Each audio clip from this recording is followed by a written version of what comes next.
America और Iran के बीच cease fire जारी है, लेकिन अरब देशों में पूरी तरह शांति नहीं है। 4 मई से अब तक ईरान ने कई बार यूएई पर हमले किए हैं, जिससे सऊदी अरब में डर है। सबसे बड़ी दिक्कत एयर डिफेंस की है। ईरान मिसाइल और ड्रोन से हमले करता है, लेकिन सऊदी अरब के पास इंटरसेप्टर मिसाइलें नहीं है। पेट्रियट एयर डिफेंस की गिनती की मिसाइलें बची हुई हैं। दूसरी तरफ अमेरिका तुरंत हथियार देने की स्थिति में नहीं है। अमेरिका के हथियारों का स्टॉक बहुत कम हो गया है। ऐसे में सऊदी अरब मजबूरी में दूसरे देशों से हथियार खरीदने की कोशिश में है और ईरान के क्रोध से बचने के लिए अमेरिका से दूरी बना रहा है। यूएई, कतर, सऊदी अरब में मिसाइल धमाके हुए। ईरान के ड्रोन को रोकने में अमेरिकी मिसाइलें नष्ट हुई। ईरान ने पैट्रियट और थार्ड सिस्टम को भी निशाना बनाया। अरब देशों ने अब साउथ कोरिया से संपर्क किया है। ब्रिटिश मिसाइलों को खरीदने पर विचार चल रहा है। यूक्रेन से सस्ते ड्रोन इंटरसेप्टर देने की मांग की गई है। एक रिपोर्ट में दावा है कि सऊदी अरब ने अमेरिका को अपना बेस देने से मना कर दिया है। ट्रंप के प्रोजेक्ट फ्रीडम को रोकने की सबसे बड़ी वजह यही है। कतर और यूएई भी अब अमेरिका के अभियान से दूरी बना रहे हैं। ईरान अपने पड़ोसियों को दुश्मन नहीं बताता। ईरान अमेरिकी ठिकानों को निशाना बनाता है। अरब पर हमले के लिए अमेरिका को वजह बताता है। अमेरिका को ईरान से जंग के दौरान बड़ा नुकसान हुआ है। अरब देशों की सुरक्षा में तैनात पेट्रियट एयर डिफेंस की मिसाइलों का स्टॉक खत्म हो चुका है। दावा है कि अमेरिका अपनी 50% पेट्रियट मिसाइलें गंवा चुका है। पेट्रियट के अलावा थार्ड एयर डिफेंस की भी तैनाती की गई थी। ईरान ने कई थार्ड सिस्टम को नष्ट कर दिया। वहीं लगातार ड्रोन हमलों की वजह से थार्ड की मिसाइलों का भी आधा स्टॉक नष्ट हो चुका है। ईरान में लगातार हवाई हमलों की वजह से अमेरिका के JASSM-ER मिसाइल का स्टॉक भी खत्म हो चुका है। अमेरिका के पास कुल 1500 मिसाइलों का स्टॉक था। इसमें से 1100 मिसाइलों का इस्तेमाल हमलों के दौरान कर लिया गया। अब अमेरिका के पास सिर्फ 400 मिसाइलें बची हैं। टॉमहॉक मिसाइल का भी खूब इस्तेमाल किया गया। ईरान पर हमले के लिए 1000 से ज्यादा मिसाइलें दागी गईं, जबकि अमेरिका में एक साल में सिर्फ 100 मिसाइलों का प्रोडक्शन होता है। यानी अमेरिका जिस रफ्तार से स्टॉक तैयार करता है, उसका 10 गुना खर्च हो चुका है। ईरानी विदेश मंत्री ने कहा है कि ईरान को लेकर CIA की रिपोर्ट गलत है। ईरान की मिसाइल क्षमता 120% बढ़ी है। सुरक्षा करने की क्षमता और बढ़ गई है। अरब देशों को ब्रिटेन ने मदद का भरोसा दिया है। ब्रिटेन कम लागत वाली इंटरसेप्टर मिसाइल देगा। ब्रिटिश सिस्टम ड्रोन मिसाइल को नष्ट करने में सक्षम है।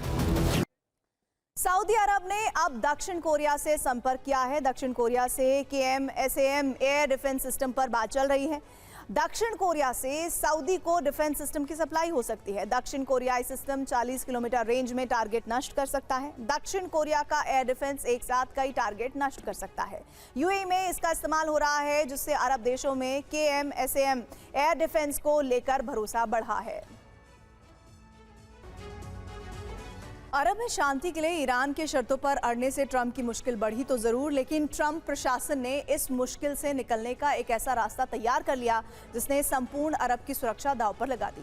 ये रास्ता है एक छोर से कूटनीति जारी रखना और दूसरे छोर पर ईरान को कमजोर करना, जिसमें सिर्फ हॉर्मुज पर नाकाबंदी नहीं, बल्कि ईरान के सहयोगियों पर प्रतिबंध लगाकर आर्थिक नाकाबंदी भी लागू करना है। अब ट्रंप के इस कदम का अरब पर क्या पड़ने वाला है असर, वो जवाब इस रिपोर्ट में देखिए।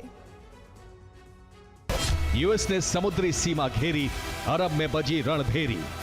ईरान की नब्ज पर प्रहार, अरब में युद्ध का विस्तार। कि ईरान के हथियार निर्माण क्षमता में चीन का योगदान है। मिसाइल तकनीक में चीन ही ईरान का मददगार है। ईरान की नई मिसाइलों का तकनीकी आधार चीन ने दिया है और ईरान के ड्रोन निर्माण के लिए प्रमुख पार्ट्स भी चीन से मिलते हैं। तो क्या ईरान अमेरिका के इस चक्रव्यूह को तोड़ पाएगा या फिर डील की मेज पर घुटने टेकने को मजबूर होगा? ये वो लोग और कंपनियां हैं जो ईरान की सेना को घातक हथियार, शाहिद ड्रोन और बैलिस्टिक मिसाइल बनाने के लिए कच्चे माल की सप्लाई कर रहे थे। यानी अमेरिका का मकसद साफ है, ईरान अपनी हथियार उत्पादन क्षमता फिर से हासिल ना कर सके और अपनी सीमाओं के बाहर हमले ना कर पाए। ईरान के बचे हुए नेता डूबते जहाज में चूहों की तरह फंसे हैं। हमारा विभाग आर्थिक अभियान में कोई कसर नहीं छोड़ेगा।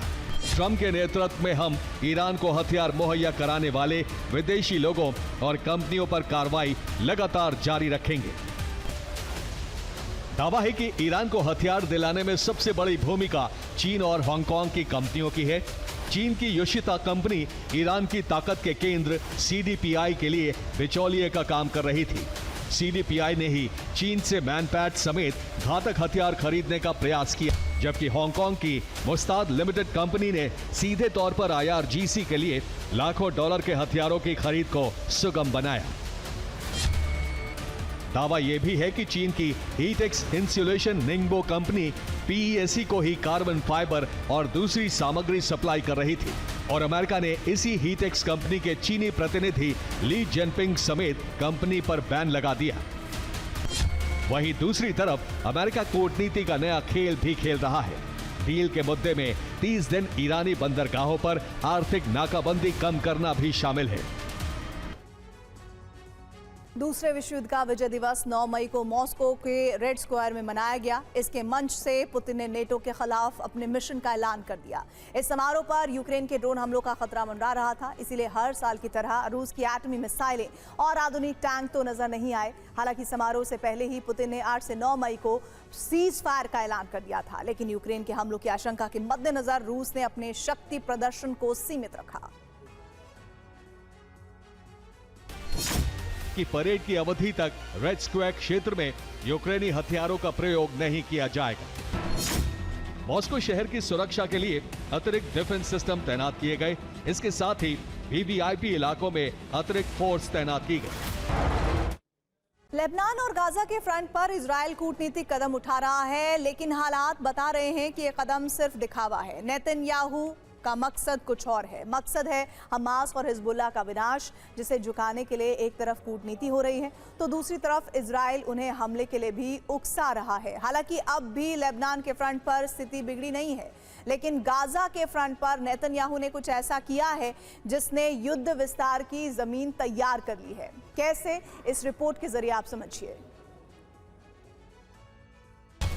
शांति पर बात और बारूदी विनाश। 72 घंटों से गाजा में सिर्फ बारूद बरस रहा है। वो शख्स था हमास के मुख्य वार्ताकार खलील अल हय्या का बेटा अज्जम अल हय्या। इस हत्या के पीछे नेतन्याहू का एक मास्टर प्लान है। विशेषज्ञों का दावा है कि इजराइल हमास को उकसाने की कोशिश कर रहा है ताकि हमास गुस्से में आकर इजराइल पर जवाबी हमला करे और इजराइल को गाजा फ्रंट को फिर से एक फुल स्केल युद्ध में बदलने का बहाना मिल जाए।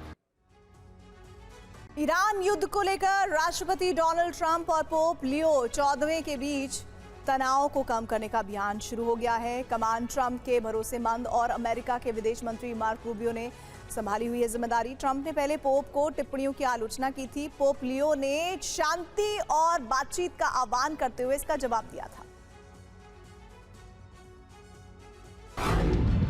रूबियो और पोप के बीच आधे घंटे से अधिक देर तक बातचीत हुई। मिडिल ईस्ट और मानवाधिकारों जैसे गंभीर मुद्दों पर चर्चा की गई। पोप रूबियो से काफी प्रभावित हुए और देर तक बातचीत करते रहे।